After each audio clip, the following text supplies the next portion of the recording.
Hola a todos, ¿qué tal? ¿Cómo están? En estos tiempos en que se están dinamitando ciudades a solo 2 horas de vuelo de París, hay artistas que de manera mucho más pacífica, por supuesto, dinamitan géneros musicales. Este es el caso del Niño de Elche, cantador flamenco español que la crítica considera como uno de los mayores renovadores del flamenco en su país. Pero, como es sabido, para poder renovar algo, hace falta hacer tabula rasa dinamitando las viejas tradiciones.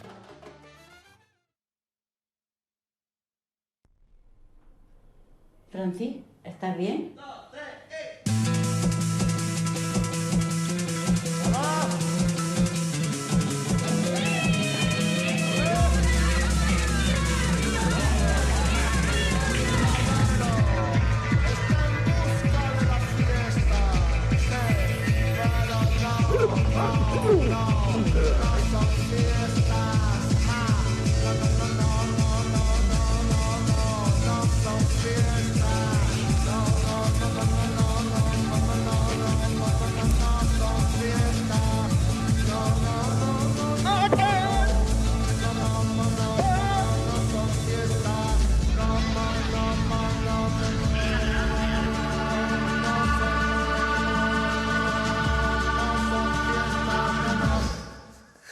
Y precisamente para hablarnos de su heterodoxa trayectoria como cantaor, Francisco Contreras Molina, más conocido por el Niño de Elche, ha sido tan amable de venir a nuestros estudios. Muy buenas tardes, Francisco. Muy buenas tardes, un placer. Sobre Jordi. todo, muchas gracias por haber aceptado nuestra invitación. Bueno.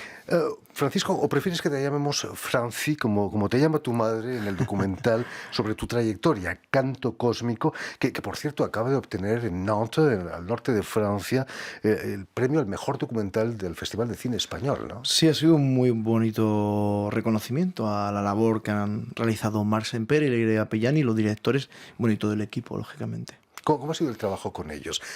¿Has colaborado? ¿Les has dado material, quizás? Bueno, Marc Sempere hace 7 años comenzó a grabarme de una forma bastante independiente y muy cercana a mis pasos artísticos, y después, transcurrido un tiempo, Leire pues llegó a su mundo para, bueno, ordenar, ayudarle a darle un sentido más cinematográfico a todo el bagaje y el material que fue recogiendo Marc.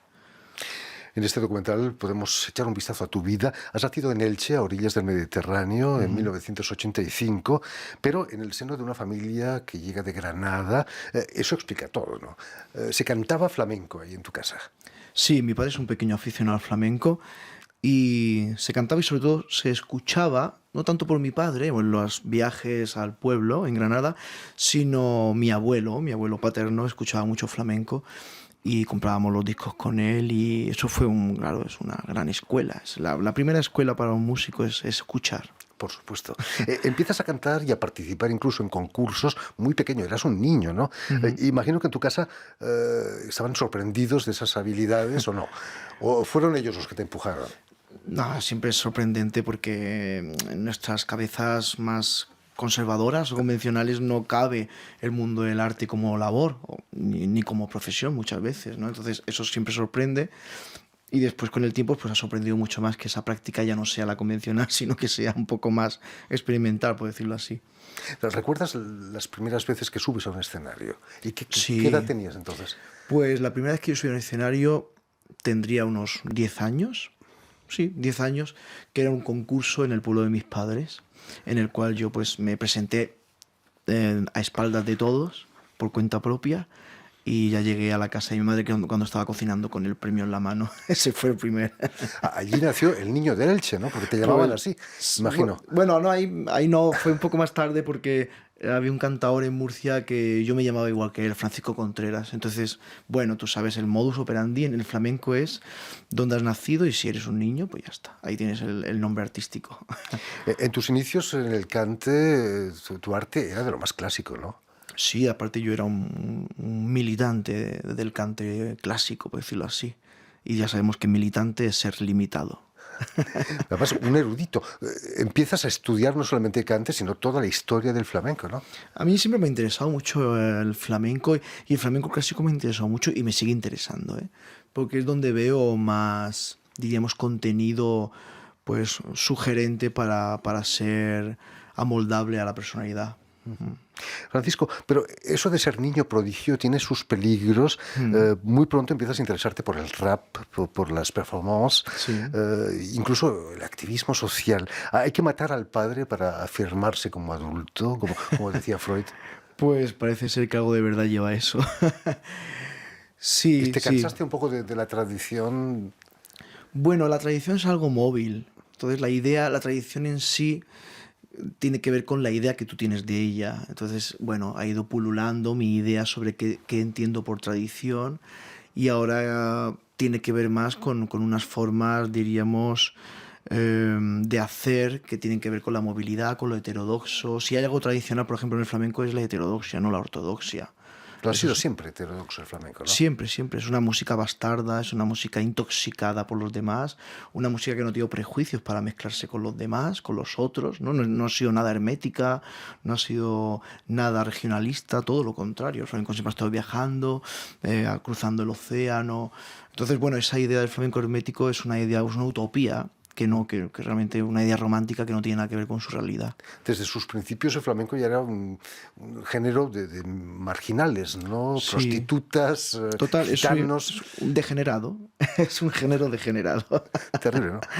Y al mismo tiempo muy conservador, ¿no? Sí, es la paradoja, pero es que en el flamenco se da todas estas contradicciones y hay que quererlo como, como es. Cualquiera que quiera enarbolar una bandera conservadora desde el flamenco podrá hacerlo porque tendrá condimentos. Y el que quiera enarbolar una bandera liberal o libertaria desde el flamenco también tendrá razones para ello, ¿no? Cada cual se puede cortar el traje a su medida. Es lo que lo hace rico, ¿eh? Por supuesto. Uno de tus recientes trabajos discográficos es una verdadera enciclopedia, perdón, del cante flamenco heterodoxo.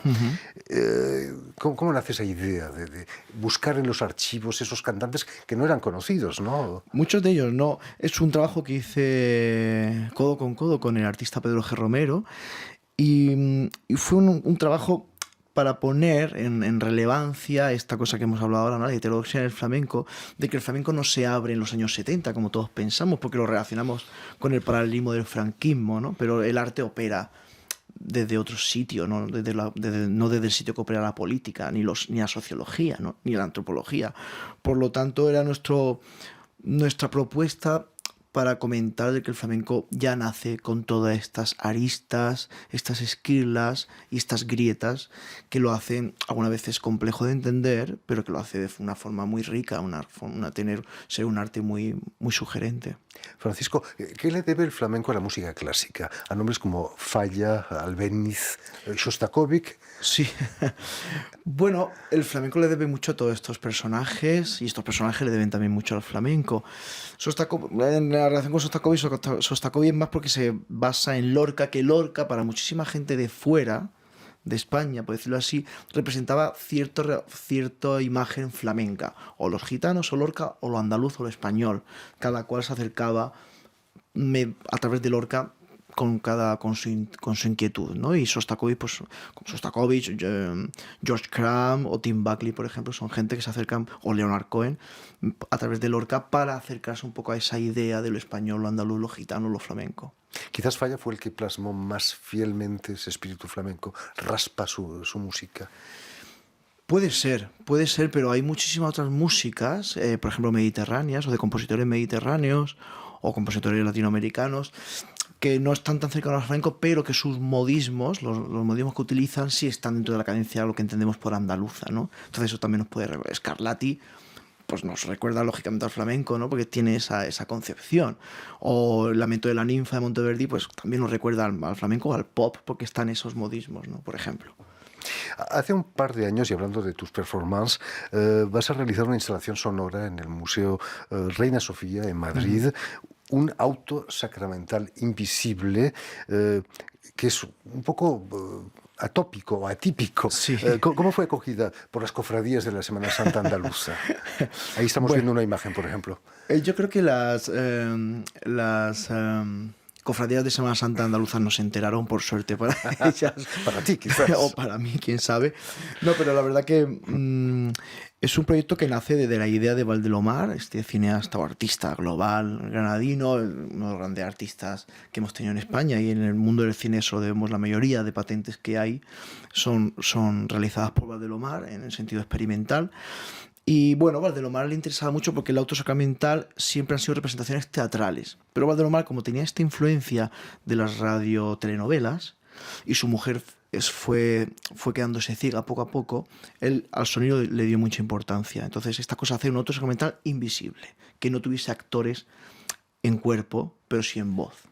Entonces, a partir de ahí, pues crea un guión, y yo me fijo en esos guiones para crear esa instalación en Reina Sofía. Pusiste la voz. En una de tus películas confiesas que naciste niño, pero que te hubiera gustado nacer niña. Bueno, sobre todo a mi madre. ¿Han pesado tus inclinaciones sexuales en un país todavía marcado por el machismo como es España? Bueno, sí, yo comencé... Bueno, yo creo que eso ha marcado en cierta forma mi devenir, en mi percepción de la vida de género, por decirlo así, ¿no? Después mis relaciones con la teoría queer y todo lo que supuso para mí como revolución de todos esos conceptos, los textos de Paul B. Preciado, Beatriz Preciado en su momento, etcétera, etcétera, fueron muy importantes. Pero bueno, yo creo que ese anhelo de mi madre, de que yo naciera niña, pues tal vez eso marcó algo, en cierta forma. Este sábado abres el festival Banlieue Bleue al norte de París, en el Teatro MC93, Sí. que es en Bobigny, junto a Raúl Refri, que a pesar de su nombre muy anglosajón, es catalán de Lérida, ¿no? ¿Me Sí, de decías? Lleida, sí. ¿Quién es Raúl Refri, por cierto? Bueno, Raúl es para mí el gran productor que tenemos, por supuesto, en España, sin duda alguna, y uno de los más importantes a nivel europeo, sin duda alguna también. Es uno de los grandes personajes que cuando se escriba la historia del flamenco habrá que ponerlo, como a Pedro G. Romero, como a tantos otros artistas que no vienen del flamenco a priori, pero que desde su mirada han sabido remover las arenas movedizas del flamenco. Y yo tengo amistad con él desde que grabé con Rocío Márquez un disco. Y bueno, seguimos colaborando constantemente. Él produce discos míos, hacemos conciertos en directo. Y esta invitación que me hacían del festival de traer a alguien especial para complementar el concierto de la antología, pues pensé en él porque fue el productor del disco de antología, y aparte estamos trabajando en diferentes cuestiones. Por supuesto. Mañana, viernes, actúas en Bourges, en la escena nacional de Bourges, y el sábado, como decimos, aquí en París. ¿Qué relación has establecido con Francia? Pues la verdad es que Francia llevo ya años viniendo, cada vez por suerte vengo más con mis proyectos, pero por ejemplo de la mano de Israel Galván pues hemos trabajado muchísimo en Francia, pero también de la mano de Angélica Lidl, ¿no? Son dos grandes amigos y referentes, pues también son gente que está muy afincada en Francia, ¿no? Sus trabajos, y a partir de ahí pues bueno, mi proyecto pues continúa conociéndose poco a poco, porque bueno, la escena francesa tiene sus complejidades en relación con lo musical, no tanto con la escena de danza u otras escenas. Y bueno, pero bueno, voy ahí un poco cavando el espacio y se va cada vez entiendo y comprendo, y me transmiten que cada vez se va entendiendo mejor. ¿Te sientes más comprendido por el público francés que en el español, como lo son precisamente Angélica Lidl o Israel Galván, de los que nos hablabas? Sería injusto decir que sí. Yo por ahora me siento más comprendido por el público español que por el francés, pero sí por el simple hecho de que en español llevo más años cavando cavando un poco ese entendimiento. Ahora, hace 3 años, las cosas que me han pasado en Francia, o sea, las risas del público, las incomodidades del público, es lo que me pasaba hace 7 en España, ¿no? Entonces, bueno, pero ahora voy entendiendo que el proceso, cada público va teniendo su momento y su tiempo, y bueno, pero hay un cierto paralelismo en el proceso. En España juegas o cantas en casa. Aquí en Francia, en Europa, eres considerado como world music. ¿Te molesta eso? Bueno, son etiquetas que nos sirven para vender espectáculos, pero no tienen nada que ver con la forma de hacer arte. Sí. Me imagino. No solo actúas en Europa, acabas de volver de México. Cuéntanos, ¿qué relación tienes con América Latina, ahora que nos escuchan precisamente allí? Pues cada vez mayor, la verdad. Sí, cada vez mayor. Es verdad que hice un disco que se llamaba Colombiana, grabado en Colombia. Hace unos años hice una gira con un espectáculo experimental con Jones Barber, Raúl Cantizano.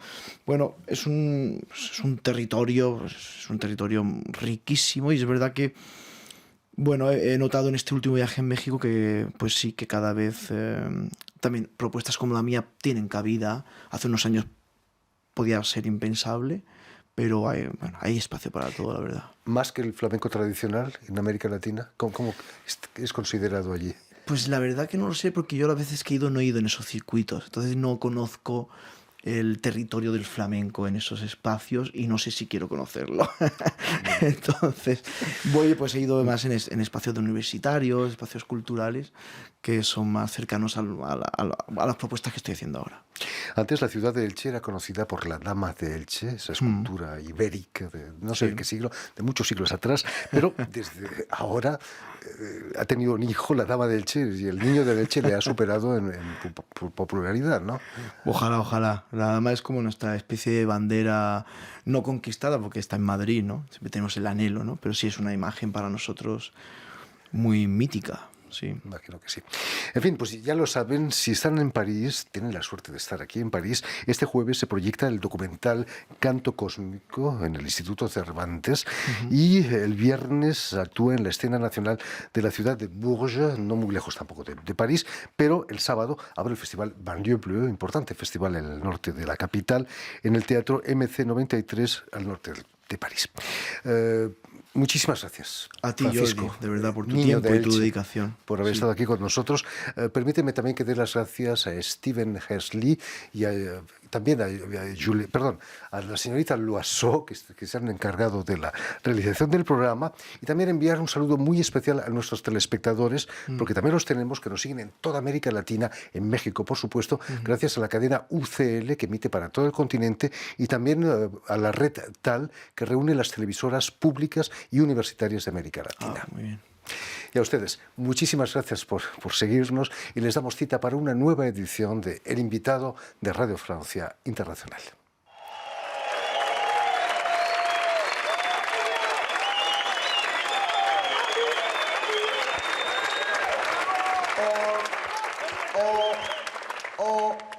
Olé.